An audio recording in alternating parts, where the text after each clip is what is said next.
본 방송에서 제공하는 투자 정보는 투자 판단에 대한 조언입니다. 방송에서 제공하는 주식의 가치, 가격 상승 및 가격 하락에 대해서는 방송사에서 보장하지 않습니다.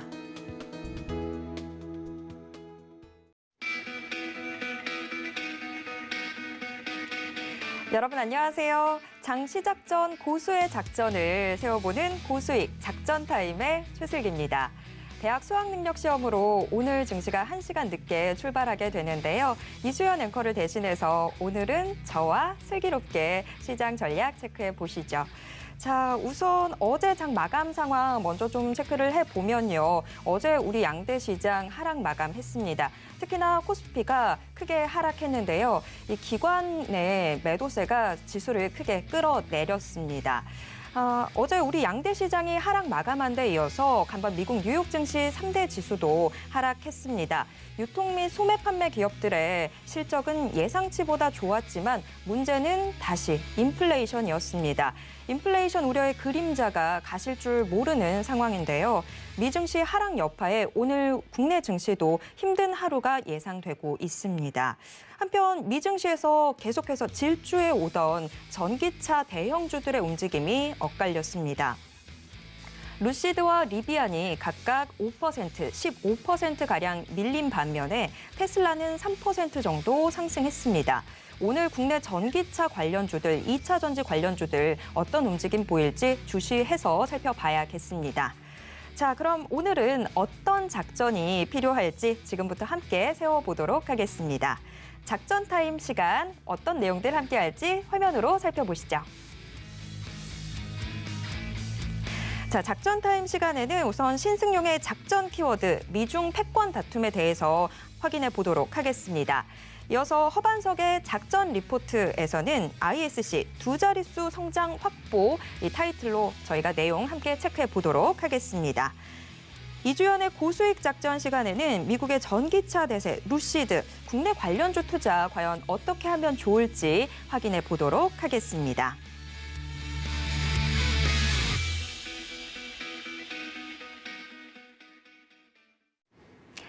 네, 오늘 저희가 함께 다루게 될 내용들 먼저 체크해 봤고요. 자, 지금 국내외 시장에서 가장 핫한 이슈를 키워드로 확인해 보고 투자 작전까지 세워보는 신승용의 작전 키워드 바로 시작해 보도록 하겠습니다. 브레인 코리아 인베스트 신승용 대표 지금 화상 연결 준비되어 있는데요. 자, 대표님 안녕하세요. 네, 안녕하십니까. 네, 안녕하세요. 자, 오늘 대표님께서 준비해 주신 작전명 키워드로 먼저 확인해 보도록 하겠습니다. 네, 오늘의 키워드 미중 패권 다툼입니다. 네, 오늘의 첫 번째 작전 키워드 미중 패권 다툼이라고 화면에 떴는데요. 최근 우리나라의 요소수 대란이 심각한 문제로 대두되고 있습니다. 이 요소수는 물론이고 또 원자재 대란에 대한 시발점으로 중국의 원자재 관련 수출 또 수입 규제에 따른 영향으로 평가를 해볼 수 있을 것 같은데요. 이게 결국에는 글로벌 경제 또 미국과의 패권 다툼에서 중국이 상대적으로 유리한 고지를 차지할 수 있다는 것으로 들리거든요. 여기에 관련된 대표님 의견 자세히 들려주시죠.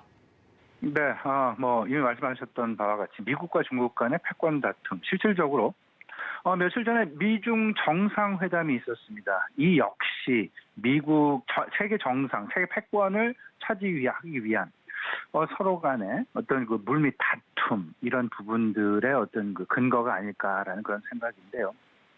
앞서서 말씀을 해주셨다시피 중국발 어떤 그 원자재 수출과 원자재 수입에 대한 규제들 실질적으로 전 산업 내 전체적인 산업 내 전방위적으로 부정적인 영향을 미치고 있다라는 부분 분명하게 확인을 할 수 있을 것 같습니다.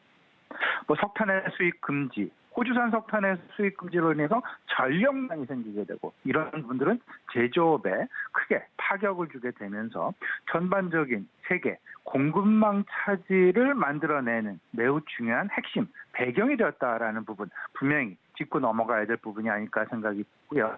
한편으로 우리나라의 요소수 대란 마찬가지가 되겠습니다. 여기에 더 나아가서 골판지 등을 비롯해서 전반적인 중국에 의존하고 있는 우리나라의 수입 물품들, 소비재 물품들, 원자재 물품들 상당 부분 최근 들어서 물류 대란과 같이 맞물리게 되면서 상당히 수급에 어려움을 겪고 있다라는 그런 언론 보도들 자주 지금 등장하고 있는 그런 부분 우리 시청자분 같이 확인할 수 있을 것 같습니다. 결국 이런 부분들은 중국이 자원 강국이라는 부분을 재확인하고 있다라고 봐야 될 것이고 이런 부분에 따라서 우리나라를 비롯해서 미국도 마찬가지, 유로존도 마찬가지 원자재를 비롯한 공급망 체인에 대한 다변화 전략을 구사하고 있다, 만들어가고 있다라는 부분. 하지만 이런 부분들은 사실상 그 짧은 기간 안에 해소되기는 어렵지 않을까라는 그런 생각입니다.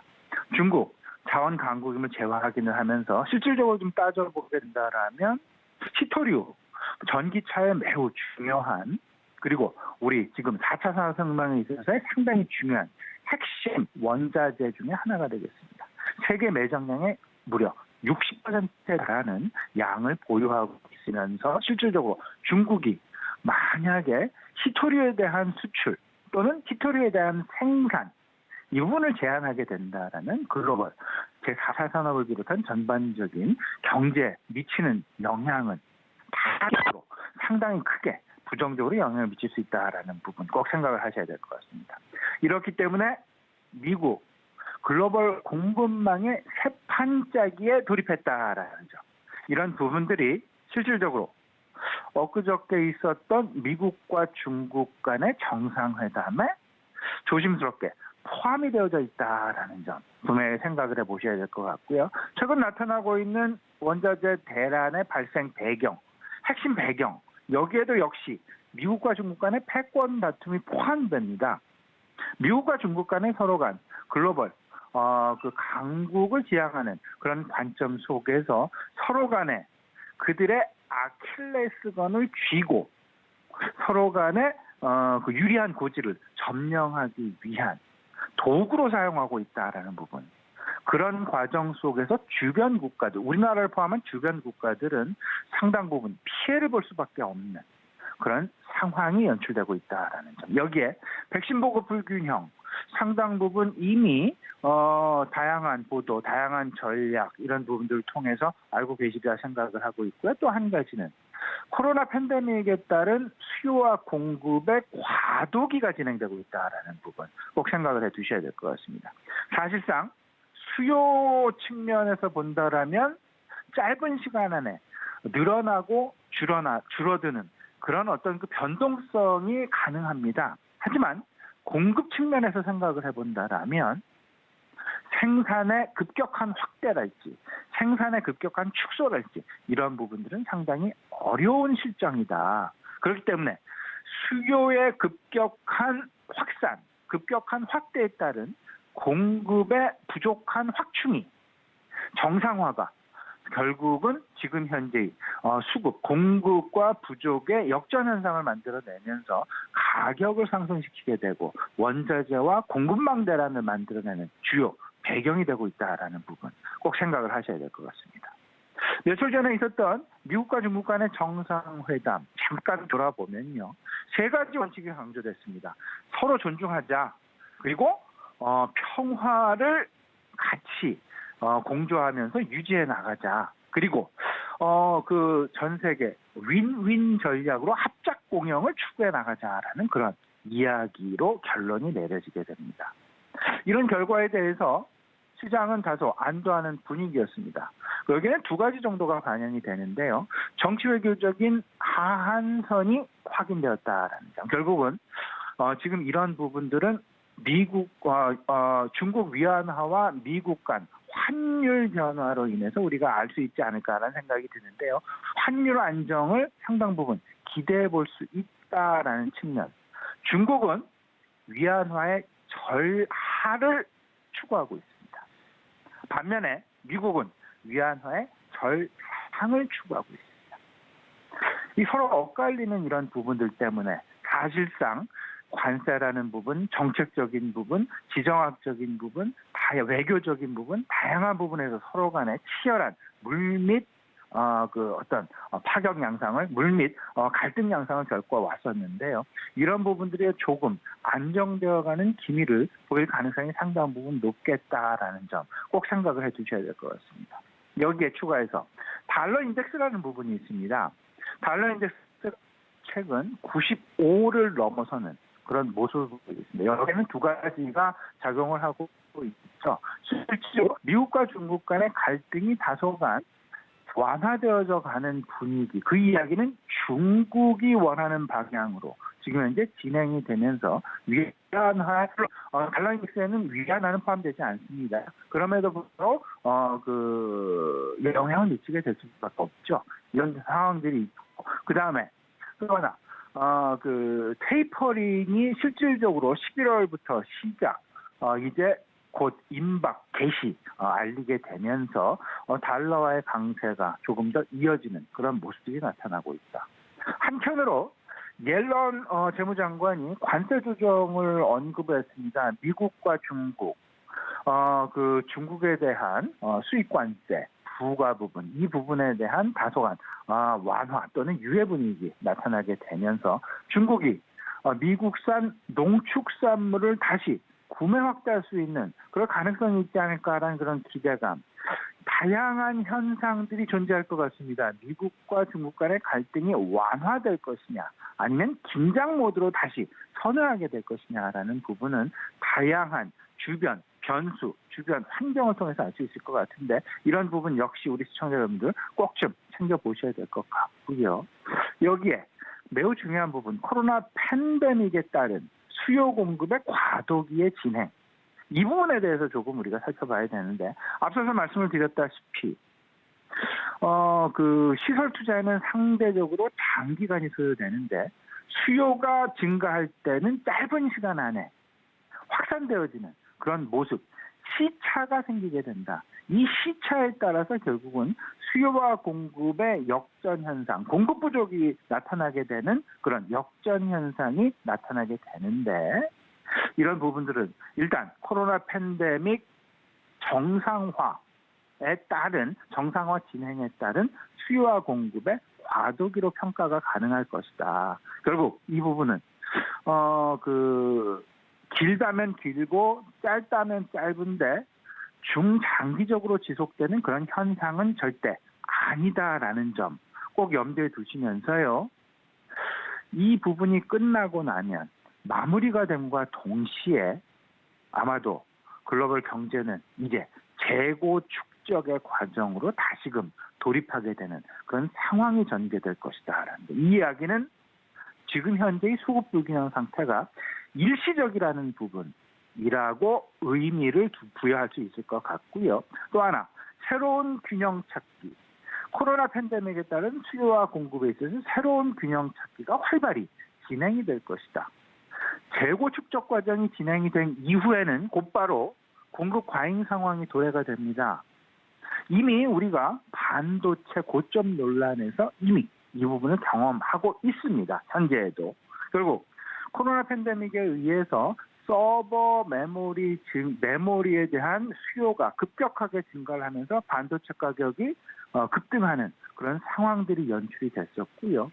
이에 따라서 공급이 늘어나게 되고, 하지만 수요 측면에서는 점차 그 수요가 재고 축적으로 가다 보니까 반도체의 가격이 하락되게 되는, 둔화되게 되는 그런 모습이 현재 전개되고 있다라는 부분. 이런 부분들이 반도체 업종에만 머무르지 않고 전체적인 업종으로 확산될 가능성이 상당 부분 높다. 이 부분 꼭 염두에 두시면서 단기적으로는 일단 원자재 대란에 우리가 집중을 해야 되겠다. 결국 공급망 이슈가 다른 산업으로의 전이 가능성, 확산 가능성을 꼭 염두에 두시면서 그 공급망 이슈 우려가 지나고 난 이후에는 또다시 피크아웃이라는 우려감이 찾아올 것이다라는 점. 이 부분을 두 가지를 연결해 놓으시고 단기적인 차원에서 지금 현재의 원자재 대란과 공급망 대란을 그 투자 전략에 활용하는 그런 그 해안이 필요해 보이는 그런 상황이 아닐까 싶습니다. 일단 G2 국가 중에서 중국은 생산 지표에 주목을 하셔야 될 것 같고요. 미국은 절대적으로 소비 지표에 주목을 하셔야 될 것이다라는 점. 특히나 지난밤 미국 시장에서도 소매 그리고 소매와 관련된 유통 이런 부분들의 시장이 상당 부분 관심을 기울였다라는 부분 주목하시면서요. 미국과 중국을 좀 나누어서 구분해서 생각해 보실 필요가 있겠다라는 부분 정리해 드리도록 하겠습니다. 네. 지금 정말 전 세계 증시를 짓누르고 있는 게 인플레이션 우려와 공급망 대란 이슈인데 특히나 원자재 관련해서는 우리가 좀 고래 싸움에 새우등이 터진 게 아닌가 이런 생각이 듭니다. 미국과 중국이 서로 패권 다툼을 하다가 결국에 전 세계 경제가 지금 피해를 보고 있는 상황인데 그래도 일단 미중 정상이 이런 갈등 상황에서 만났다라는 부분에서 우리가 조금 희망을 찾아볼 수 있을 것 같고요. 차후에 이제는 우리 시청자분들이 좀 더 주목을 해보셔야 되는 게 중국의 생산 지표와 미국에서는 소비 지표에 주목을 하셔야 될 것 같습니다. 전 세계 공장이라고 할 수 있는 중국 시장에서 얼마나 생산이 좀 원활하게 나오게 되는지 또 미국이라고 하는 최대의 시장에서 얼마나 소비가 활발하게 이루어지는지 이런 부분들 잘 체크하시면서 차후에 대응 전략 세워보셔야 될 것 같습니다.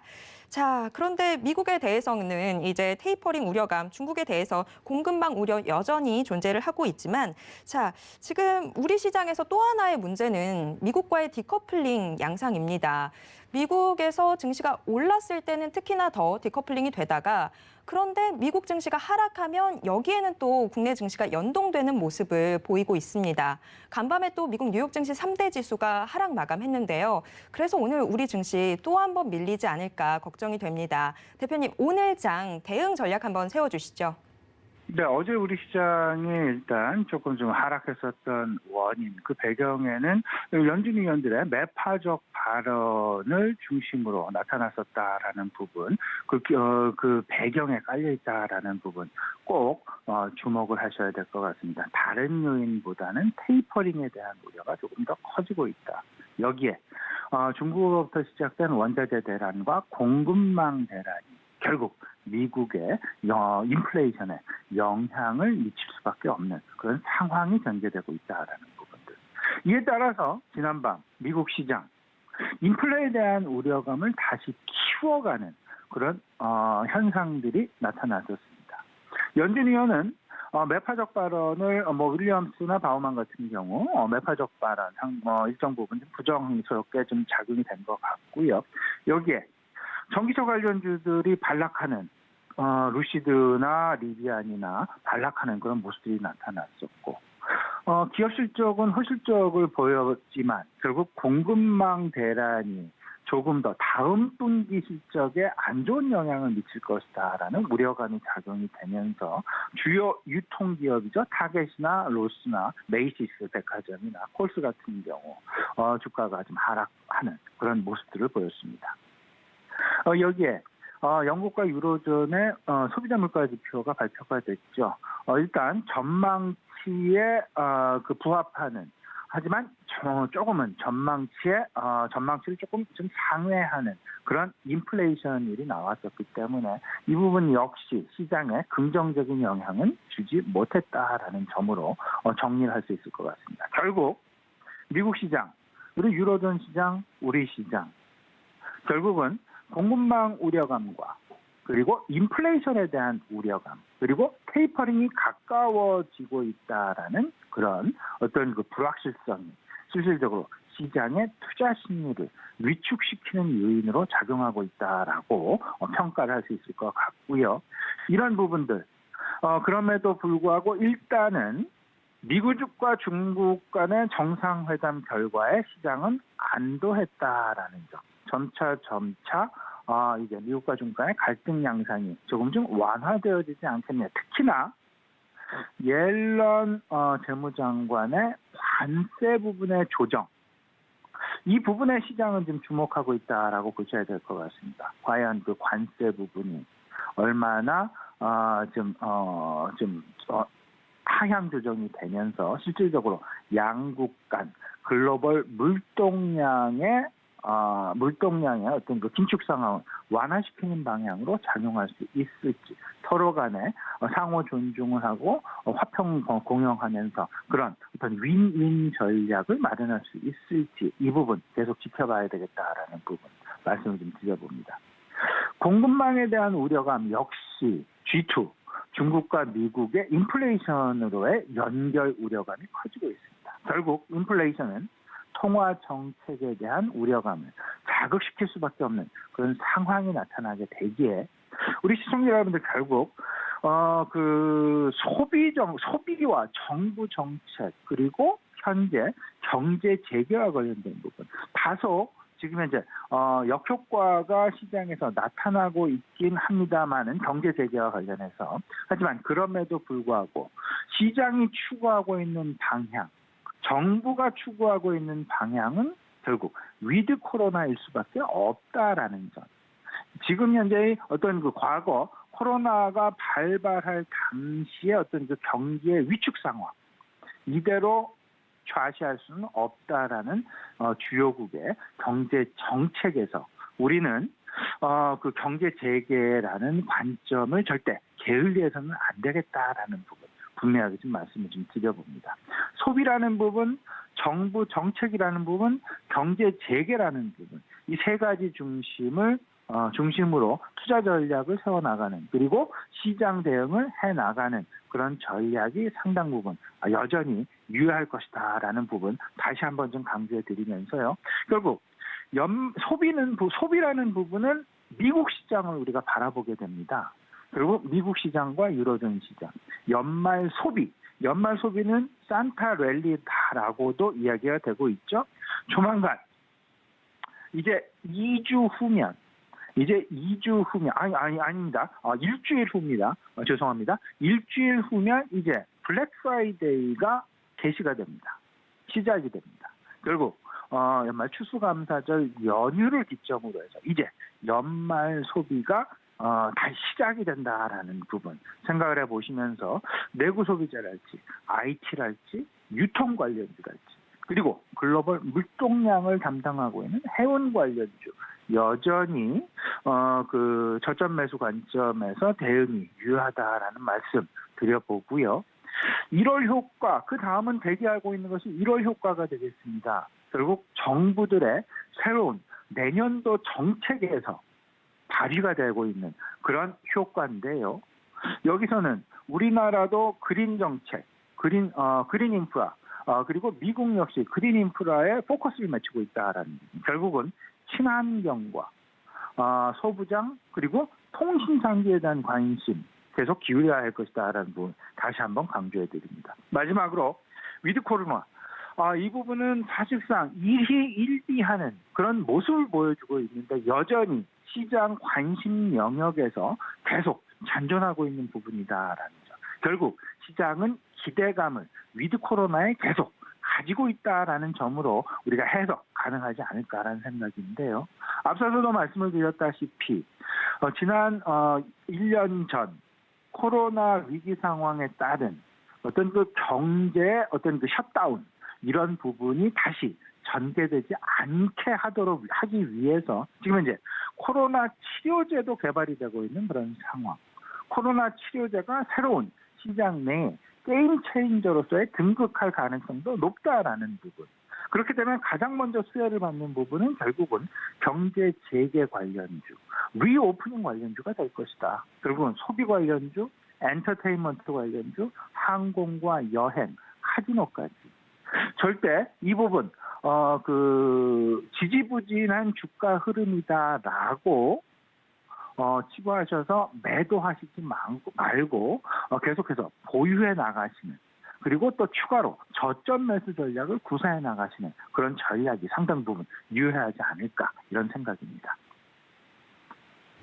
네, 시장이 참 요동치고 있습니다. 하지만 이런 상황에서 일희일비할 게 아니라 지금 짚어주셨던 부분 복귀해 보시면서 차분히 대응해 보시면 좋을 것 같은데요. 어제 국내 증시에서도 엔터주들이 참 좋은 모습 보여줬는데 지금 뭐 소비나 엔터주들, 리오프닝 관련주들 관심 가져보시면 좋을 것 같고요. 또 이 밖에도 정부 정책과 경제 재개 관련해서 좀 투자 전략 세워보시면 좋을 것 같습니다.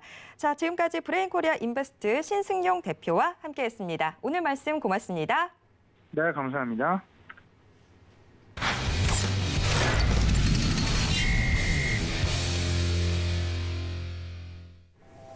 네, 하루가 무섭게 쏟아지는 증권사의 리포트들.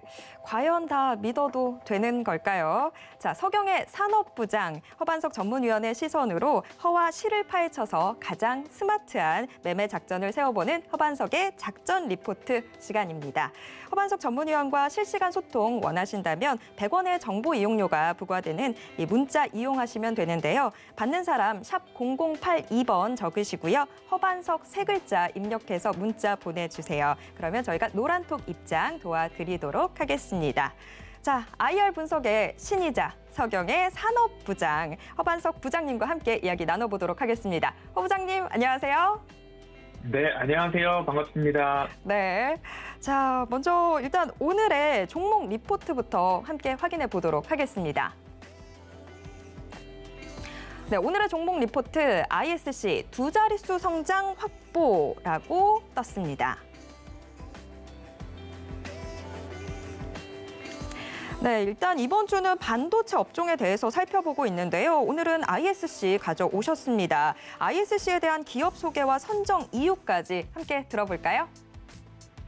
네, 이번 주 ISC 그리고 삼성전자 반도체 업종에 대해서 살펴보고 있는데요. 오늘은 10월 1일 하나투자증권과 9월 14일 신한금융투자에서 발간된 리포트를 토대로 ISC에 대한 분석과 의견 전해드리려고 합니다. 이 반도체 섹터에 대한 구분을 한번 말씀을 드렸었습니다. IDM이라고 하면 종합 반도체 기업으로 삼성전자, 인텔, 메모리 반도체 점유율 1위 삼성전자, 비메모리 반도체 점유율 1위 인텔 이렇게 대표적으로 종합 반도체 기업이라고 볼 수 있고요. IP 기업이라고 하면 설계 전문 기업, 그리고 팹리스, 공장이 없다라고 해서 팹리스, 자체 브랜드를 가진 설계 판매를 하는 기업이 있는데 퀄컴이나 엔비디아 그리고 AMD 등이 여기에 해당할 것입니다. 그리고 디자인 하우스도 있고요. 파운드리라고 한다면 반도체를 생산만 하는 업체라고 보시면 되는데요. TSMC나 삼성전자, UMC, SMIC 등이 이 파운드리에 해당될 것입니다. 그리고 OSAT라고 한다면 후공정 과정을 총칭하는 섹터다, 구분하는 단어다라고 보시면 좋을 텐데요. 패키징, 테스트를 전문으로 하는 기업들을 볼 수 있을 것 같습니다. 글로벌 기업으로는 ASE가 대표적일 거고요. 국내 기업으로는 후공정 섹터에서도 하나하나 그 분야마다 좀 나뉘어져 있습니다. 네페스, 테스나, SFA 반도체, LB세미콘, ISC까지 여기에 들어갈 것 같습니다. ISC는 반도체 후공정 중에서도 테스트 소켓을 제조하는 전문 기업입니다. 테스트 소켓이라고 한다면 반도체를 생산하고 파이널 테스트, 최종 테스트에 해당한다라고 보시면 좋을 텐데요. 이게 정상품이냐 아니면 불량품이냐를 검사하는 데 사용되는 소모성 부품 중에 하나다라고 보시면 좋을 것 같습니다. 반도체 테스트 공정 중에서는 가장 중요한 핵심 부품으로 분류를 해도 과언이 아닐 것 같습니다. 신규 반도체를 개발할 때에도 테스트용 컨택터로 동반하여 개발되어야 되는 부품 중에 하나가 이 테스트 소켓이다라고 이해를 하시면 좋을 것 같습니다. 그리고 모든 전자부품 제조 공정의 필수 부품이다라고까지 평가를 해줄 수 있을 것 같습니다. 그러면 반도체를 이번 주 살펴보고 있는데요. 삼성전자와 SK하이닉스는 그간 좀 많이 말씀을 드렸고요. 오늘은 목요일입니다. 하지만 어제 수요일 개인 일정으로 인해서 제가 수요일은 작전 리포트라는 말씀을 못 드렸는데 오늘 목요일이지만 꼭 수요일 같은 작전 리포트라고 기억을 해보시면 좋을 것 같습니다. 앞으로의 반도체 투자 전략 중에 하나는 대표적으로 파운드리를 좀 주목을 해보셔야 됩니다. 전 세계적으로 공급 부족 사태가 일어나고 있어서 증설이 이루어지고 있는데 대부분 전 공정 과정, 장비 쪽으로 집중이 되고 있는 모습입니다. 하지만 후공정 쪽으로는 아웃소싱 형태로 이 생태계가 구축되어 있기 때문에 국내 후공정 업체들의 전반적인 외형 성장이 좀 기대가 되는 부분들이 있습니다. 대표적으로 하나마이크론, LB세미콘, 테크윙, ISC까지 좀 대표 주자로 좀 꼽아볼 수 있겠다라고 하나투자증권에서도 이야기를 해주고 있는데요. 그렇기 때문에 후공정 중에서도 ISC를 오늘 소개해드리고 선정을 해보았습니다. 네, 반도체주 우리 일반 투자자분들이 가장 많이 관심 갖고 계신 분야 중 하나죠. 아무래도 국내 증시에서 가장 큰 비중 차지하고 있기도 하고요. 자, 그런데 일단은 반도체 투자 전략을 중소형주 중에서 이 파운드리 관련주로 좀 주목해 보면 좋겠다라고 이야기해 주셨습니다. 자, 그러면 허 의원님, ISC에서 눈여겨볼 투자 포인트 좀 더 자세히 짚어주시죠.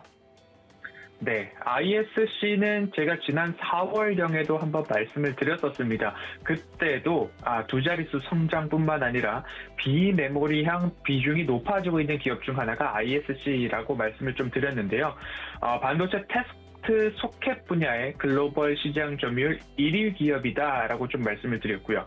테스트 소켓 기업들 중 밸류에이션이 가장 낮아서 매력도는 상대적으로 높다라는 말씀을 좀 드렸습니다.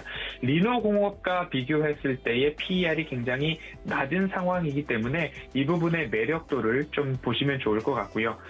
그리고 앞서서 말씀드렸듯이 비메모리향 매출 비중이 높다라는 것은 수익성이 높은 분야의 매출 비중을 높게 그리고 지속적으로 증가시켜 나가고 있다라고 보시면 좋겠고요. 글로벌 다수의 반도체 기업을 고객사로 두고 있고요. 매출 비중을 고객사 비중으로 본다면 한쪽으로 치우쳐져 있는 것이 아니라 가장 높은 기업의 매출 의존도 비중을 본다 하더라도 10% 수준이기 때문에 고객 다각화가 잘 이루어져 있는 기업 중 하나가 ISC다. 그리고 20년도 기준으로 해외 매출 비중이 75% 수준을 차지하고 있기 때문에 그리고 또한 본래는 메모리 비중에 치중되어 있던 매출 비중이었으나 이 부분들을 지난해 기준으로는 메모리 48%, 비메모리 52%까지 집계가 되어 있었습니다. 하지만 올해 기준으로 본다면 비메모리 비중이 70%까지 증가하고 있다. 70%를 넘길 것으로 전망이 되고 있다. 그 기준으로는 상반기 보고서를 보니까 비메모리 비중이 65%까지 올라와 있음을 좀 확인을 할 수 있었습니다. 2분기 영업이익률이 39%에 달하는 좋은 견조한 흐름들을 좀 보여주고 있기 때문에 메모리보다는 그래도 수익성이 높은 비메모리 쪽으로 고수익성 위주로 체질 개선이 되고 있고 메모리 중에서도 고마진 제품 위주로 판매를 이루어가고 있기 때문에 이 영업이익률 39%도 달성할 수 있었다라는 이야기들이 전해지고 있습니다. 그리고 이 비메모리, 메모리, 그리고 테스트, 후공정, 파운드리, 반도체 섹터에서 집중해 볼 만한 키워드 하나가 DDR5라는 이야기를 강조를 드리고 있습니다. DDR4가 가고 DDR5가 온다라는 말씀 좀 드리고 있는데요. 4분기 DDR5용 테스트보드와 부품이 본격적으로 납품이 이루어져야 됩니다. 그래야 내년 2분기부터 본격적으로 시장에 출회가 될 이 DDR5가 적용되는 CPU의 납품이 본격적으로 정상적으로 이루어질 수 있기 때문이죠. 이 DDR5용 매출 때문에라도 견조한 실적 흐름이 앞으로 지속될 것으로 좀 보여지고 있습니다. 앞서서 말씀드렸죠. 리노공업과 ISC의 PER을 비교했을 때 리노공업은 PER 30배 정도, ISC는 PER 11배 정도이기 때문에 현재 리노공업과 ISC의 영업이익률이 과거에는 2배까지도 차이가 났었는데 현재는 리노공업의 영업이익률이 약 42%, ISC는 39%까지 2분기 좀 올려놨습니다. 평균적으로 31에서 35% 정도로 추정이 되는데요. 2분기 영업이익률이 39%라는 것은 굉장히 많이 따라왔다라는 부분들을 ISC에 눈여겨볼 만한 포인트다라고 말씀드리겠습니다. 네, ISC 일단은 뭐 투자에서도 리스크 관리가 중요한데 지금 ISC의 사업 환경도 리스크 관리를 참 잘하고 있다라는 생각이 듭니다. 글로벌 기업 중 다수가 고객사인데 어느 한쪽에 치중되지 않고 굉장히 고객 다각화를 잘 하고 있고 특히나 지금 반도체에서 우리한테 위협이 되고 있는 게 지금 메모리 반도체 쪽인데 비메모리 반도체 쪽으로 비중을 조금씩 더 키워나가고 있다는 점도 투자 포인트가 될 것 같습니다. 더군다나 지금 경쟁사인 리노공업 대비해서 굉장히 저평가를 받고 있어서 우리한테 투자 포인트가 확실히 되어주고 있는데요. 자, 그러면 위원님, ISC 실적과 향후 전망 어떻게 보시나요? 네, 앵커님의 굉장히 슬기로운 요약과 요점 정리 굉장히 감사드립니다. ISC의 실적을 이제 또 살펴볼 텐데요. 올해 실적 전망을 보면 매출액은 1,530억 원 정도로 전년 대비 25% 성장, 영업이익은 427억 원으로 전년 대비 130% 이상의 성장이 좀 전망되고 있습니다. 실적과 마진의 정상화가 이루어지고 있고 정상화를 넘어서 견조한 발전이 이루어지고 있다라고 보이는데요. 거기에 대한 실적 우상향 포인트는 마진율이 좋은 비메모리를 확보하고 있고 마진율이 좋은 메모리 수주만 받고 있고 그리고 마진율이 높은 비메모리 매출 비중이 높아지고 있다라는 포인트가 될 수 있고요. DDR4가 가고 DDR5가 온다라는 말씀을 드렸습니다. DDR5가 오면 거기에 맞춰서 칩의 크기와 스펙 변화들이 있기 때문에 후공정에서도 제품의 변화를 야기시키게 됩니다. 그러면 후공정에서도 이 교체 수요와 마찬가지로 가격도 상승되고 많은 변화가 일어나기 때문에 예전으로 본다면 DDR3에서 DDR4로 넘어올 때에 가격 상승, 특히 테스트 소켓의 가격이 약 30% 정도 상승했던 기억이 있습니다. 그러면 금번 DDR4에서 DDR5로 넘어갈 때에도 테스트 소켓의 가격이 비슷한 수준으로 상승될 수 있다라는 부분들을 좀 감안해 본다면 앞으로 이 DDR5로의 전환은 단번에 끝나는 것이 아니라 2년에서 3년 동안 지속적으로 CPU의 개발에 따른 점유율 확대가 순차적으로 일어나는데 그 기간이 2년에서 3년이기 때문에 최초 가격 상승 효과가 앞으로 2년에서 3년 동안 실적에 반영될 수 있다라고 좀 보신다면 이 부분들이 실적을 견인하는 주요한 요인이 될 수 있다라고 이해를 해보시면 좋을 것 같고요. 미래 먹거리를 좀 말씀을 드린다면 이 FCCL 밸류체인이다라는 말씀을 좀 드릴 수 있을 것 같습니다. 일전에 4월에도 하반기부터 이 FCCL 관련된 신사업 매출이 이제 실적에 반영될 것입니다 라고 말씀을 드렸는데요. 스마트폰이나 태블릿 등 전자기기 그리고 디스플레이 화면에 사용되는 연성 회로기판의 슬림화, 소형화를 위해서는 필수적인 소재입니다. 이 소재 중에 하나를 5G, mm웨이브용 안테나 소재에 활용하겠다라는 기술을 개발했습니다. 그래서 이제 기다리던 이 FCCL 관련된 매출까지도 4분기 실적에 반영이 된다라고 한다면 투자자로서 끝으로 이제 차트를 좀 말씀을 드릴 텐데요. 실적이 좋아지고 성장이 되고 있기 때문에 추세상 저위험 구간을 깨지 않고 따박따박 상승해주고 있는 흐름들이 좀 나오고 있습니다. 그러면 다시 한번 이 추세 저점을 기다렸다가 추세 저점까지 혹 조정이 나온다라고 한다면 이 구간에서는 저점을 높여가고 있는 차트의 흐름들을 보아서 저점에서 다시 한번 공략해보는 전략이 낫지 않을까라는 말씀을 드리고 싶고요. 지난 4월 7일 수요일은 작전 리포트다라는 말씀을 드리면서 이 구간에서 좀 말씀을 드렸습니다. 이 구간에서부터 지금까지 좀 우상향해 오고 있는 모습들이 좀 흘러나오고 있으니까요. 이와 마찬가지로 차트상 저위험 구간에 전략적으로 대응을 해보시고 단기간의 승부보다 DDR5의 가격 상승 효과가 그리고 수요의 효과가 2, 3년 동안 반영이 된다라는 부분 좀 보시면서 좀 보유자는 길게 보시고요. 현재 접근을 하시겠다 하시는 분들은 차트상 저위험 구간 기억해 보시면 좋겠습니다. ISC 오늘 여기까지 살펴보도록 하겠습니다. 네, ISC 일단 차트상 저위험 구간을 기다리면서 접근해 보시면 좋을 것 같고요. 이미 보유하신 분들이라면 조금 더 길게 가져가 보는 전략 함께 해보도록 하겠습니다. 허반석 위원님이 슬기롭게 짚어주셔서 저도 슬기롭게 따라갈 수 있었습니다. 지금까지 샘플러스 허반석 전문위원과 함께 했습니다. 계속해서 소통 원하시는 분들은 100원의 정보 이용료가 들어가는 문자 이용하시면 됩니다. 받는 사람 번호에 샵 0082번 누르시고요. 허반석 3글자 입력해서 문자 보내주시면 허반석 위원님과 이야기 나눠보실 수 있는 노란톡 오픈 채팅방 입장 도와드리도록 하겠습니다. 자, 허반석 위원님 오늘도 고맙습니다. 자, 이번에는 서경의 테마 부장 샘플러스 이주연 전문위원과 함께하는 이주연의 고수익 작전 시간 준비되어 있습니다. 자, 이주연 위원님 안녕하세요. 네, 안녕하세요. 네, 저희가 예전에 농담으로 또 한 번 봬요 이랬는데 안 됩니다 하셨는데 결국에 만나게 됐습니다. 네, 반갑습니다. 사람 일은 함부로 단언하는 게 아닌 것 같은데 자, 그래도 위원님의 전략은 저희가 단언해서 들어볼 수가 있죠. 자, 어제 제2의 테슬라라고 불리는 루시드에 대한 관심 정말 뜨거웠습니다. 이번 주 초반에 나스닥에 드디어 상장이 됐는데 바로 첫 분기 실적을 발표했습니다.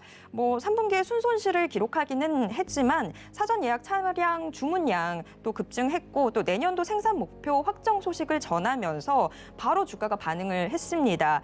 실적 발표 이후에 20% 이상 급등을 했었는데 그러면서 루시드의 시총이 전통 자동차 업계의 강자인 포드와 GM을 넘어섰었죠. 하지만 간밤에는 또 주가가 밀렸는데요. 거의 한 5%가량 하락했습니다. 자, 오늘 국내 시장에 이게 어떤 영향을 미치게 될지 또 궁금해지는데요. 현재 시점에서 루시드와 연관성이 깊은 국내 관련주들 어떻게 좀 올라타 봐도 괜찮을까요?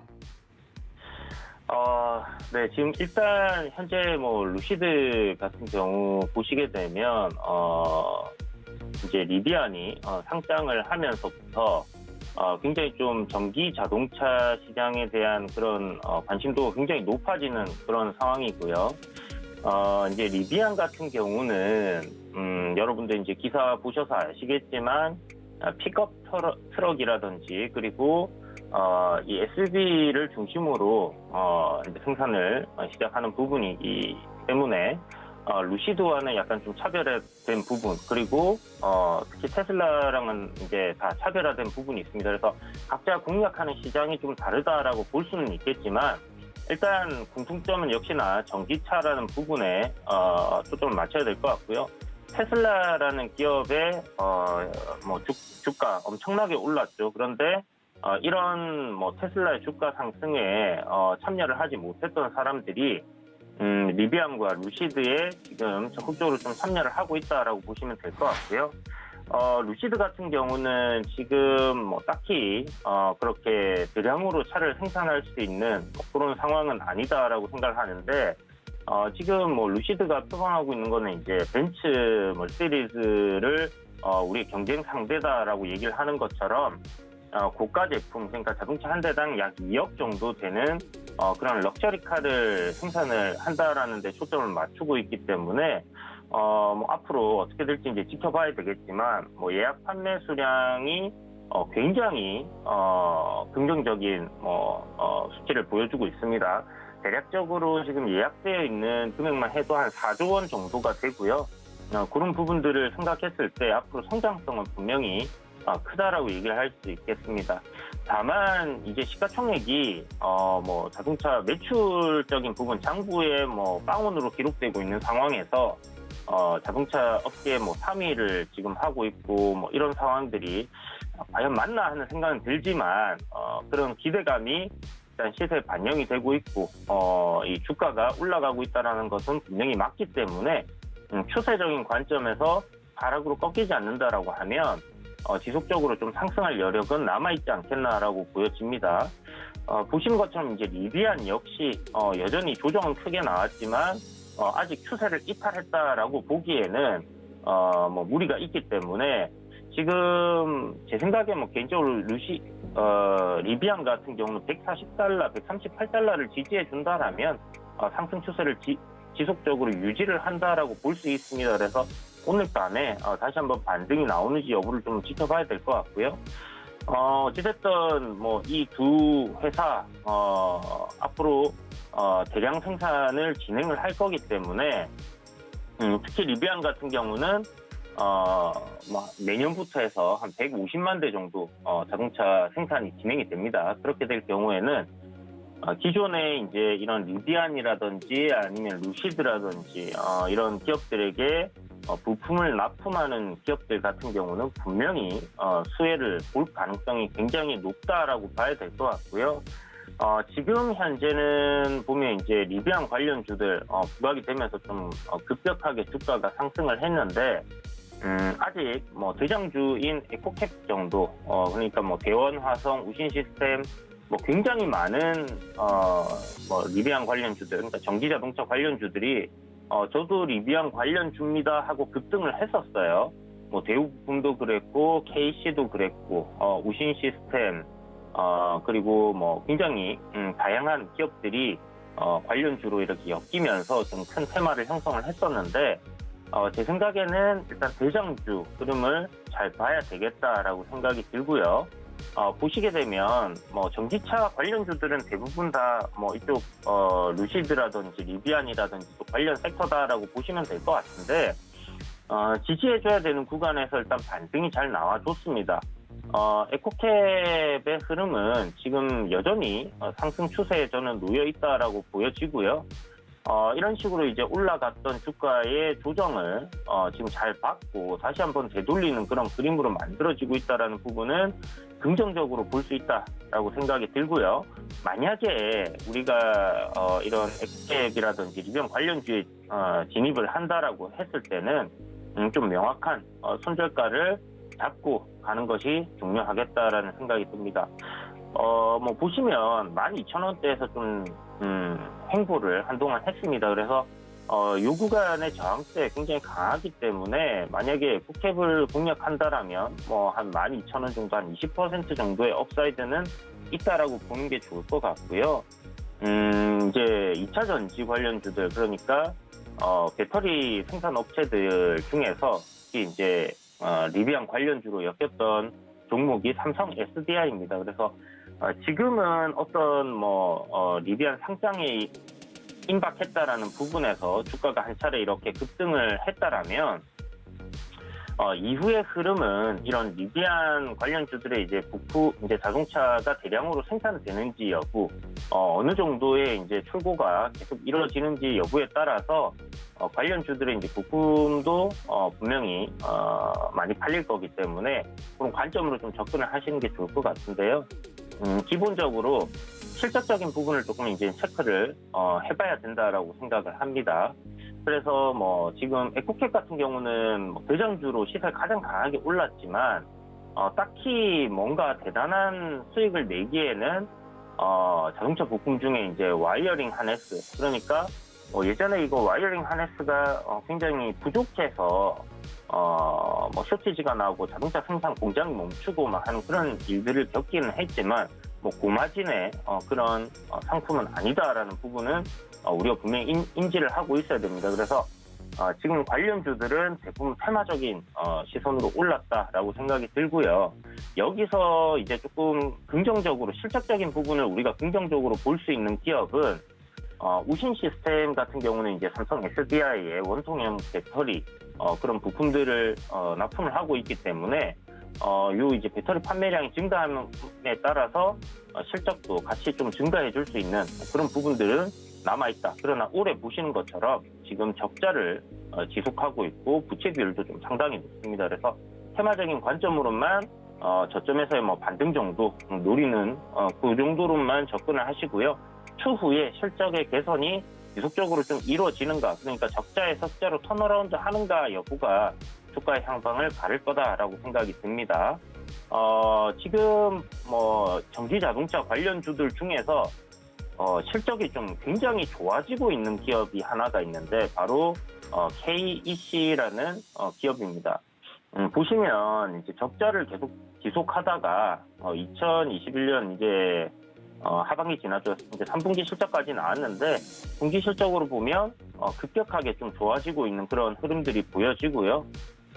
회사에서 이제 시설 투자라든지 이런 부분들을 또 진행을 하고 있는 걸 보면 실적이 앞으로 굉장히 좋아질 가능성이 높다. 3분기 실적도 예상치를 뛰어넘는 굉장히 좋은 실적이 나왔기 때문에 KC 같은 경우는 주가가 이렇게 강하게 올라온 이유가 결국은 실적을 기반하고 있는 기업이기 때문에 상승이 나와주고 있다라고 볼 수 있는 것 같습니다. 그래서 전기 자동차 시장 분명히 엄청난 성장을 우리가 예상을 하고 있고 그렇게 진행이 되고 있는 상황이고요. 지금 전 세계 전기차 점유율이 한 4% 되는데 내년에 7에서 8% 정도로 100% 정도 상승할 가능성이 굉장히 크고 그렇다면 앞에는 기대감 때문에 전기차 섹터들이 다 같이 올랐다라면 이제는 여기에서 옥석 가리기를 통한 실질적으로 전기차 시장이 확대되는 데 있어서 어떤 기업들이 수혜를 보는가라는 부분에 좀 초점을 맞춰서 보셔야 될 것 같습니다. 그렇다면 좀 전에 우리가 얘기했던 그런 리비안 테마주라든지 기존의 뭐 JNK 히터라든지 뭐 이렇게 전기 자동차, 수소 자동차에 관련된 기업들 중에서 실적적인 부분이 시장의 증가와 함께 지속적으로 상승하는가 여부를 꼭 판단을 하시고 그런 기업이 있다라면 저점 매수를 노려보시는 게 좋겠다라고 정리를 하고 여기서 물러가도록 하겠습니다. 네, 자동차주, 특히나 전기차 관련주들 굉장히 질주를 하고 있다가 간밤 미국 뉴욕 증시에서 루시드와 리비안이 하락하는 모습 보였습니다. 국내 관련주들 오늘은 또 어떻게 움직이게 될지 궁금했는데 잘 짚어주셨습니다. 일단 국내 이 전기차 관련주들 좀 더 생산량 부문들, 실적 부문들 자세히 체크해 봐야 된다라고 말씀해 주셨는데요. 그중에서도 에코캡은 좀 명확한 손절가 가지고 대응하면 좋겠다라고 이야기해 주셨습니다. 자, 이주연 위원님과 좀 더 깊은 소통 원하시는 분들은요. 100원의 정보 이용료가 들어가는 문자, 이 받는 사람 번호에 샵 0082번 적어서 이주연 세 글자 적어서 보내주시면 저희가 노란톡 오픈 채팅방 입장 도와드리도록 하겠습니다. 자, 지금까지 이주연 전문위원과 함께했고요. 위원님, 저희 또 언젠가 다시 뵙죠. 오늘 고맙습니다. 네, 감사합니다. 네, 이제 개장까지 몇 분 남지 않았습니다. 잠시 후에도 계속 저희와 함께해 주시고요. 참고로 본 방송에서 제공하는 정보는 투자 판단에 대한 조언일 뿐 해당 주식의 가치나 수익률을 보장하진 않습니다. 또 서울경제TV, 서울경제신문은 당사의 브랜드입니다.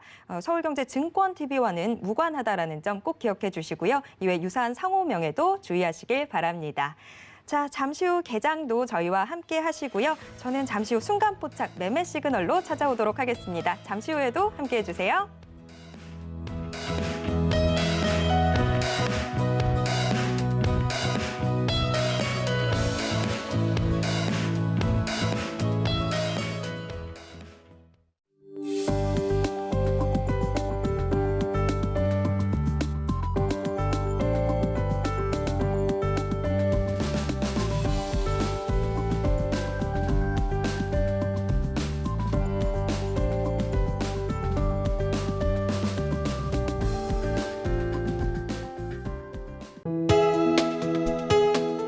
본 방송에서 제공하는 투자 정보는 투자 판단에 대한 조언입니다.